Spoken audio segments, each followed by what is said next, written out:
Bismillahirrahmanirrahim. Assalamualaikum warahmatullahi wabarakatuh.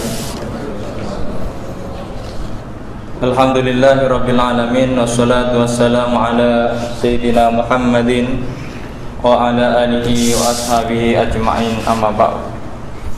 Bapak-bapak, ibu-ibu, para jamaah yang berbahagia, alhamdulillah pada hari ini kita bisa melanjutkan kajian kita tentang ihsan, karena kemarin kita sudah hatamkan kitab Aqidatul Awam. Hari ini saya mencoba membacakan untuk diri saya sendiri dan kepada bapak-bapak, ibu-ibu sekalian.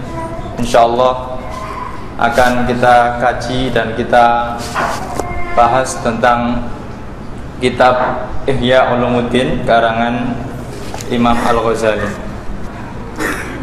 Bapak-bapak, ibu-ibu yang dirahmati Allah, di dalam pembukaannya Imam Ghazali menulis, Bismillahirrahmanirrahim. Ahmadullahi awwala hamdan katsiran mutawaliya wa in kana yatada'alu duna haqqi jalalih hamdal hamidin wa usalli wa usallim ala rasulihi saniyan salatan tastaghriqu ma'a syaidil basar sairil mursalin wa astaghfiruhu ta'ala thalisan biman ba'asa lahu asmi min tahriri kitabin fi ihya ulumiddin wa antadaba liqat itta'ajubi garabi'an ayyuhal adil al mutaghali fil adl min baini zumratil jahidin. Dalam pembukaannya Imam Ghazali pertama-tama puji syukur kehadirat Allah Subhanahu wa taala, puji syukur yang banyak dan terus menerus, meskipun amat kecil pujian-pujian orang-orang yang memuji itu dibanding keagungan Allah. Yang kedua, salawat dan salam kepada para rasulnya, salawat yang meratai seluruh rasul-rasulnya, terutama kepada baginda Nabi besar Muhammad sallallahu alaihi wasallam. Yang ketiga, Imam Ghazali memohonkan kebajikan kepada Allah Ta'ala tentang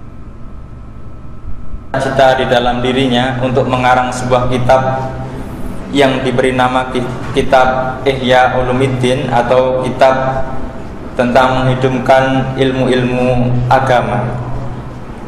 Yang keempat, dalam mukadimahnya Imam Al-Ghazali mengatakan bahwa untuk memotong kesombongan orang-orang yang mencela tentang, atau orang-orang yang mencela kepada ilmu-ilmu agama, yang mungkin mencelanya sudah terlalu berlebihan, maka di sini nanti Imam Ghazali akan menguraikan beberapa hal agar membuka kembali kesadaran kita utamanya, dan mungkin juga orang-orang yang mencela ilmu-ilmu agama yang kita pelajari atau mungkin dipelajari oleh orang-orang muslim. Di dalam pembukaannya Imam Ghazali sangat banyak dalam catatannya, mungkin akan saya ringkas saja. Di sini menunjukkan bahwa kalau kita bisa gambarkan bahwa menulis kitab Ihya Ulumuddin ini, tentunya ulama-ulama sekarang belum ada yang bisa menandinginya, karena membacanya saja dan mengamalkan ini masih butuh waktu yang sangat panjang, apalagi harus menulisnya. Jadi mungkin kita nggak usah repot-repot menulis kitab semacam ini, karena terlalu butuh ilmu yang sangat banyak dan sebagainya. Di sini dikatakan falaqad halla an lisani uqdatus shamat. Jadi kalau kita bisa gambarkan, Imam Ghazali mendapat ilmu yang mungkin di luar apa yang dipelajari, atau kalau kita bahasakan ilmu al-mauhubah, ilmu pemberian dari Allah, sehingga nulis itu sudah nggak pakai mikir lagi. Kalau kita nulis sebaris mikir, nulis sebaris mikir, jadi nggak selesai-selesai. Dikatakan di sini apa yang melatar belakangi Imam Ghazali menulis kitab ini, diantaranya adalah karena kita atau umat Islam pada umumnya itu sudah teracuni oleh penyakit-penyakit yang meracuni seluruh umat manusia atau mungkin seluruh manusia. Bahkan dikatakan di dalam muqaddimahnya itu ulama-ulama pun itu sudah teracuni. Sehingga menurut Imam Ghazali, ulama-ulama masa kini adalah ulama-ulama yang mutarosimun, atau ulama-ulama yang hanya resmi-resmian saja, atau ketika ada peresmian dikatakan menjadi ulama, kira-kira seperti itu, atau acara-acara resmi disebut ulama. Jadi menurut Imam Ghazali begitu. Jadi pada dasarnya mungkin ini sudah dari dulu juga ada ulama-ulama yang hanya resmi-resmi dianggap ulama, akan tetapi dalam keilmuannya masih sangat dangkal atau baru di kulitnya saja. Maka terkadang terjadi perpecahan antar umat karena ulamanya sendiri, ulama-ulama peresmian secara masa kini. Di dalam tujuannya, apa yang ditulis dari Imam Ghazali ini adalah pertama untuk mencari ridha Allah. Yang kedua kemudian untuk melakukan ilmu-ilmu yang sudah kita dapati dan kita lakukan. Terkadang ilmu hanya sekedar teori, akan tetapi dalam prakteknya kita tidak menggunakan ilmu kita. Maka nanti pada dasarnya Ihya Ulumuddin itu masuk bagian ihsan. Di antara hadis Nabi yang menyebutkan ada iman, Islam, dan ihsan. Kalau Islam itu seperti ini, kalau iman seperti ini, nah kalau ihsan itu melakukan semuanya.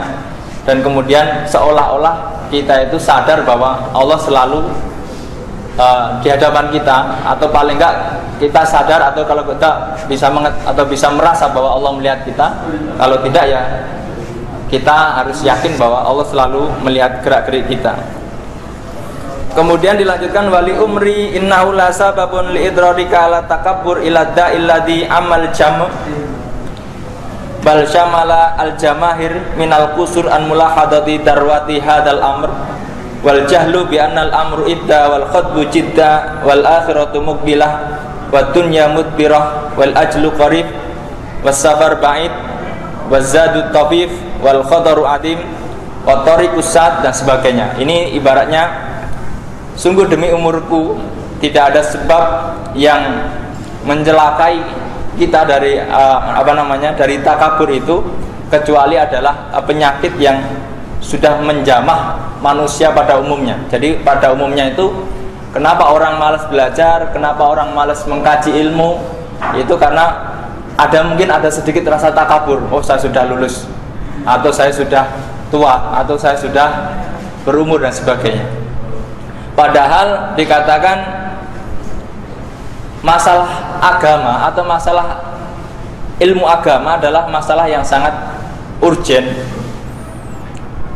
Dan sementara umumnya kalau kita bisa gambar dari negeri kita yang 250 juta penduduknya, dan 90% kalau kita boleh katakan seperti itu adalah umat Islam, maka kita bisa cek kembali yang berpengetahuan agak lengkap kira-kira tentang ilmu agama itu berapa persen. Terus kemudian yang mempraktekkan pengetahuannya dalam kehidupan seharinya berapa persen. Maka nanti itu bisa kita kupas di dalam pembahasan Ihya Ulumuddin ini. Baik, mungkin juga kita sendiri yang akan terkupas oleh kitab ini. Jadi di sini bukan saya merasa yang paling benar tidak, atau yang paling bersih tidak, akan tetapi saya juga berusaha memperbaiki diri dengan membacakan kitab ini kepada bapak-bapak, ibu-ibu sekalian. Kemudian ketahuilah bahwa akhirat itu jauh, perjalanan yang sangat jauh, dan kita akan kesasar ketika kita tidak punya penunjuk jalan, atau tidak punya dalil atau adillah, atau orang-orang yang menuntun kita mau kemana. Kita di haji saja, misalkan bapak-bapak ibu-ibu pergi haji, kalau bapak-bapak ibu-ibu sedang menuju Arafah, itu kalau kita nggak punya teman, itu sendirian kadang-kadang bisa kesasar juga, meskipun sudah jelas Arafah itu ya di sana. Kalau biasanya kalau kita lihat orang-orang Indonesia itu mesti berkelompok, ini kelompok A, ini kelompok B dengan tandanya masing-masing. Nah itu sebenarnya bisa kita lihat di akhirat itu nanti lebih susah lagi daripada itu. Sementara akhirat itu adalah lapangan yang luas yang tidak ada tandanya. Jadi mau kemana itu bingungnya, masya Allah. Fadilatul thariq humul ulama alladzina hum warasatul anbiya. Maka penunjuk jalan itu pada saat ini adalah ulama harusnya, yang menjadi pewaris para nabi. Wa qad saghara minhum zaman wa lam yabqa ilal mutarasimun. Nah ini menurut Imam Ghazali. Akan tetapi zaman itu telah menggerus ulama-ulama itu, hingga yang tersisa itu tinggal ulama-ulama peresmian atau ulama-ulama yang untuk resmi-resmian lah disebut ulama kira-kira. Ya kita tahu lah, mungkin ya kita nggak usah jauh-jauh, kira-kira kita lihatlah dalam kehidupan kita itu ulama-ulama yang apa kira-kira, ya nanti Bapak bisa teliti sendiri lah apakah ini benar ulama atau ulama yang sekedar ibaratnya apa ya, kalau mutarasimun itu ya dianggap ulama lah sama masyarakat gitu. Kemudian waqad istahwada ala aksari musyaiton, dan ulama-ulama seperti itu mudah sekali digoda oleh setan menurut Imam Ghazali. Maka tidak asing kadang ada masalah-masalah, kemudian ada si A, si B masalah dan sebagainya, kira-kira seperti itu. Wastaghawahumut tughyan, dan kemudian terjerumus juga dalam kesesatan lah kira-kira. Wasbaha kullu waqitin bi'ajilin khaddihi mazghufan fasara yaral ma'ruf munkaron wal munkaru ma'rufan, sehingga pandangan ulama-ulama yang mutarasimun itu terbalik-balik.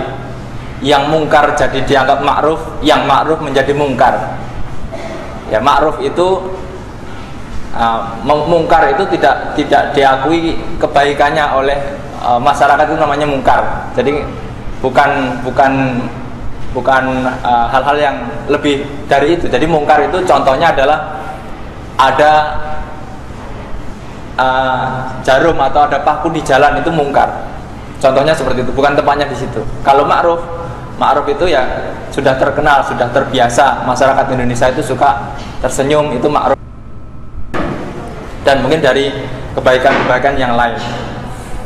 Kemudian hatta dhalla ilmuddin mundarisan wa manarul huda fi aqtaril ardi muntamisan, sehingga ilmu agama itu meredup dan mungkin hilanglah sinar-sinar hidayah dari Allah itu. Itu nanti bisa dilihat di kitabnya. Itu singkat saja biar tidak terlalu panjang. Kemudian di dalam kitab Ya Ulumuddin ini Imam Ghazali menyusun beberapa bagian, diantaranya waqat asastuhu ala arbaati arba.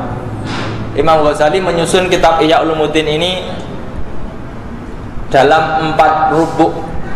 Dalam 4 rubuk. Kalau rubuk itu seperempat, jadi dalam 4 per seperempat. Jadi dalam 4, kalau kita bahasakan dengan mudah, mungkin dalam 4 jilid lah, 4 jilid. Dan setiap satu jilid itu ada yang berisi tentang ibadat, hal-hal yang berkaitan dengan ibadah. Kemudian satu jilid lagi berisi dengan hal-hal yang bersifat al-adat atau hal-hal yang sifatnya kebiasaan manusia. Kemudian ada lagi satu jilid tentang rub'ul muhlikat, hal-hal yang menghancurkan diri kita atau menghancurkan manusia. Dan keempat warub'ul munjiyat, sebagian yang tentang hal-hal yang menyelamatkan.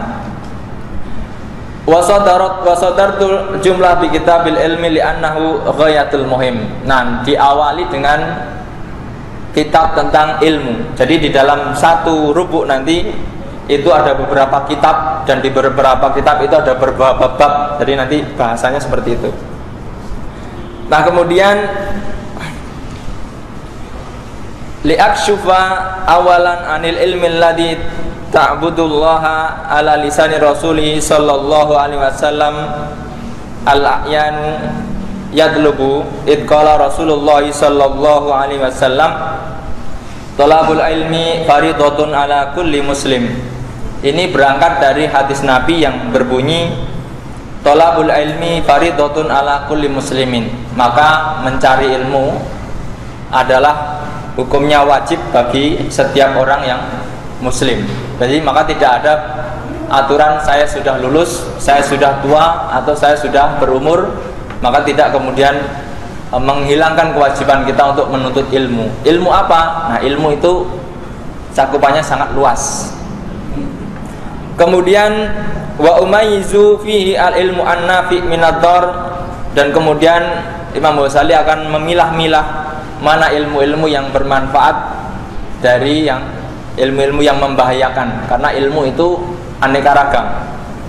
Ada yang bermanfaat untuk diri kita, juga ada yang membahayakan untuk diri kita. Ya kita bisa lihatlah ilmu-ilmu apa misalkan yang membahayakan, ya kayak ilmu-ilmu yang hitam, apalah kira-kira, dan sebagainya. Kira-kira ada yang membahayakan dan ada yang bermanfaat. Di dalam hadis lain Nabi SAW berkata, "Na'udzubillahi min ilmin la yanfa." Saya berlindung atau kami berlindung kepada Allah dari ilmu yang tidak bermanfaat. Wa uhaqqiqu maila ahlil asri an syakilati shawab wa khida'ihim bilami isyarab wa iqtina'ihim minal ulum bil qashri anil lubab.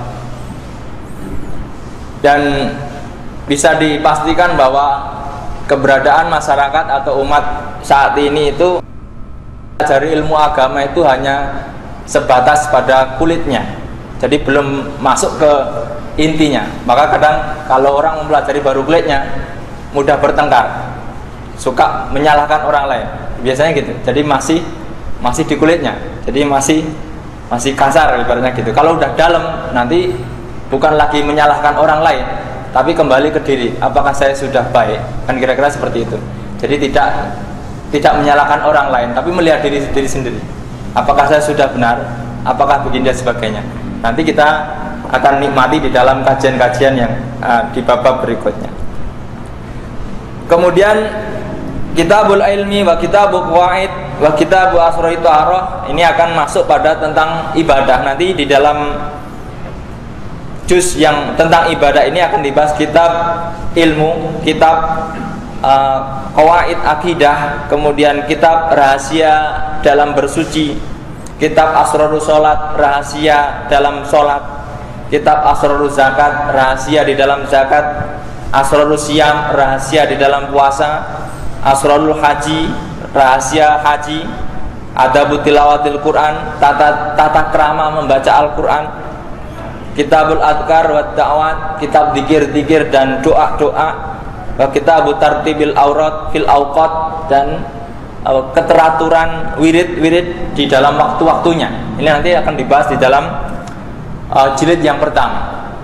Jadi nanti kalau mungkin selama ini kita sholat sesuai dengan fikih atau dengan syariah itu sudah benar, akan tetapi mungkin kita belum masuk ke ihsan tadi. Nanti akan dikupas oleh Imam Al-Ghazali agar kita tuh lebih dalam. Bukan sholat itu hanya masalah sah dan tidak sah, tetapi efeknya kepada kita itu sampai semana.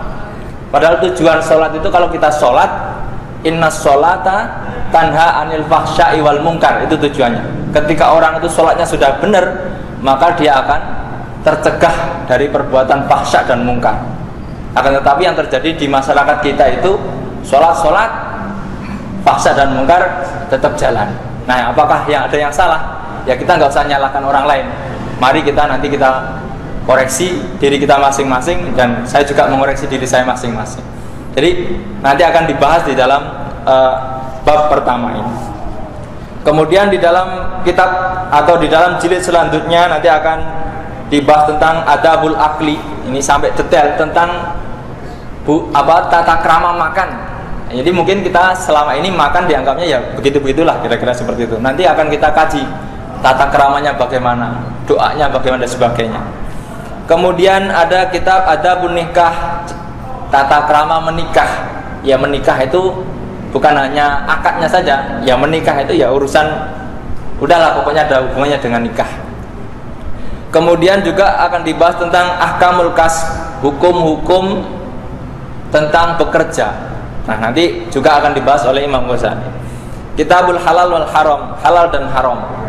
Jadi perbedaannya halal haram di fikih dengan halal haram di ihya ini nanti berbeda. Kalau halal haram di fikih sudah jelas, jadi seperti itu halal, seperti ini haram. Sah dan tidaknya sholat itu sudah jelas di fikih, tapi berbeda nanti dengan di ihya, lebih dalam lagi. Kira-kira seperti itu. Kemudian ada juga adabus suhbah wal muasyarah ma'al asnabil khalq, tata krama berteman dan bergaul dengan makhluk hidup. Jadi di sini ada tata krama, bukan hanya orang Islam saja, tapi sudah lebih luas, tata krama kepada makhluk hidup. Jadi bagaimana tata krama kita kepada nyamuk yang menggigit kita, kira-kira kalau mau membunuh caranya bagaimana, itu ada tata kramanya. Tata krama untuk menyembelih hewan kurban itu bagaimana. Jadi ada, semuanya ada tata kramanya. Nanti kita akan temukan di dalam, atau kalau berkenan bapak-bapak bisa baca di dalam jilid yang kedua. Wa kitabul uzlah, dan tentang kitab uzlah atau menghindar. Kalau uzlah kalau zaman dulu dikategorikan menyepi di gunung, tapi mungkin di dalam ihya nanti akan dibahas. Uzlah itu bukan menyepi di gunung, tetapi menyempikan diri dari hal-hal yang mengganggu kita. Kemudian kitab adabis safar, tata krama bepergian. Ada juga kitab as-sama wal wasdu dan sebagainya. Amr bin ma'ruf, nahi anil munkar, adabil ma'isyah wa akhlaqun nubuwah dan sebagainya. Itu di dalam jilid kedua. Adapun di jilid ketiga nanti tentang hal-hal yang muhlikat, yang menghancurkan. Di dalamnya akan membahas syarh ajaibul qalb, akan dibahas tentang keajaiban hati.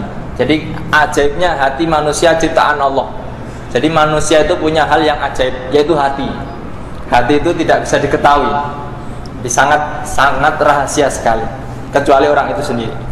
Kemudian ada kitab Riyadhatun Nafs, olah jiwa atau bagaimana meminit jiwa. Kemudian ada kitab Afatus Sahwatain, bahaya dari dua syahwat, yaitu apa? Syahwatul batin wa syahwatul farj. Dua syahwatnya sesuatu di bawah perut. Ada juga kitab Afatil Lisan, bahayanya lisan. Wa kitab Afatil Ghadab, bahayanya marah. Wal hasad, dan hasud. Wa kitab Udamid Dunya, dan kitab yang akan membahas tentang bagaimana kita memposisikan diri kepada dunia. Wa kitab Udamil Mali wal Bukhl, kitab yang akan membahas tentang kondisi kita kepada harta dan bagaimana kita dengan pelit itu, apakah masih nempel di dalam diri kita pelit itu atau bagaimana. Kemudian ada Damul Jah, tentang perebutan kekuasaan, bagaimana menurut Imam Al-Ghazali, nanti akan dikupas. Kemudian juga ada Kitab Udamil Kibr, kitab yang akan mengupas tentang keburukan sombong dan sebagainya. Wal ujub, dan bangga diri. Wa kitab Udamil Ghurur, dan mengupas tentang bagaimana melihat tentang hal-hal yang melalaikan. Kemudian di jilid yang keempat, wa amarubul munjiyat fayastamilu ala asrati kutub. Selamatkan adalah kitab taubat, kitab sabr wa syukur, ini juga menyelamatkan sabar atau sabar dan syukur. Kitabul khauf wa roja, khauf takut, roja berharap. Wa kitabul fakri wa zuhdi, kitab fakir dan zuhud. Kitabut tauhid wa tawakal, tauhid dan tawakal. Kitabul mahabbah wa syauqi wal unsi war ridha, kitab cinta, rindu, tenang dan rela. Wa kitabun niyati wa sidqi wal ikhlas, niat, jujur dan ikhlas. Wa kitabatul muraqabah wal muhasabah, merasa diintai dan mengoreksi diri. Ada juga kitab tafakur, kitab tentang berpikir. Wa kitab dzikrul maut, dan kitab-kitab atau pembahasan tentang mengingat mati. dan sebagainya itu adalah uraian singkat tentang beberapa jilid di dalam kitabnya Imam Al-Ghazali. Imam Ghazali mengatakan meskipun ulama-ulama sudah banyak yang mengarang kitab, kenapa masih mengarang juga Ihya Ulumuddin? Dikatakan walaqad sunafan nas fi ba'di hadhihi al-ma'ani kutuban, dan sebagian orang telah mengarang pembahasan ini beberapa kitab, walakin yatamayyazu hadzal kitab anha bi khamsati umur, akan tetapi kitab ini mempunyai kelebihan daripada kitab-kitab yang lain itu dalam 5 hal. Yang pertama, haluma aqaduhu wa kasyafa ma ajmalu, akan mengurai sesuatu yang diikat oleh mereka dan membuka apa yang ditutupi oleh mereka. Jadi kadang-kadang pengarang kitab itu akan menutup sesuatu yang lain atau tidak membukanya kepada orang lain. Yang kedua, perbedaannya adalah tartibu ma badaduhu wa nadama ma faraquhu, menyusun yang terpisah-pisah dan kemudian mengurutkan yang terpencar. Jadi misalnya ini adalah dari yang terpencar-pencar kemudian diurutkan, jadi urut sekali. Kemudian yang ketiga, ijazu ma tawaluhu wa dabata ma qararuhu, meringkas sesuatu yang bertele-tele di dalam kitab-kitab lain dan menjelaskan sesuatu yang tidak dijelaskan di kitab lain. Kemudian yang keempat, hadfu ma qararuhu wa isbatu ma hararuhu, membuang sesuatu yang diulang-ulang di dalam pembahasan di kitab-kitab lain dan menetapkan sesuatu yang dicerai-berai atau yang dipisah-pisah. Kemudian yang kelima, tahqiqu umurin ghamidah i'tasamat alal afham lam yata'arad laha fil kutubi aslan, memastikan hal-hal yang dalam tentang tentang pembahasan itu agar terhindar dari salah paham. Itu perbedaan kitab Ihya Ulumuddin dengan kitab-kitab yang lain. Bapak-bapak, ibu-ibu yang dirahmati Allah, mungkin saya cukupkan itu dulu. Nanti kita lanjutkan pada kesempatan yang akan datang. Semoga kita diberikan waktu oleh Allah, diberikan keberkahan dalam hidup, keberkahan dalam menuntut ilmu, dan mungkin semoga kita bisa mengamalkan agar menjadi orang-orang yang tadi disampaikan di dalam Al-Quran, juga di dalam hadis, dan semoga kita mendapat syafaat Rasulullah Sallallahu Alaihi Wasallam. Bapak-bapak, ibu-ibu yang dirahmati Allah, demikian. Jika ada hal-hal yang kurang berkenan atau kurang tepat, nanti bisa disampaikan kepada saya untuk menyempurnakan apa yang telah saya sampaikan. Kurang lebihnya, walakum minkum billahi taufiq wal hidayah. Wassalamualaikum warahmatullahi wabarakatuh.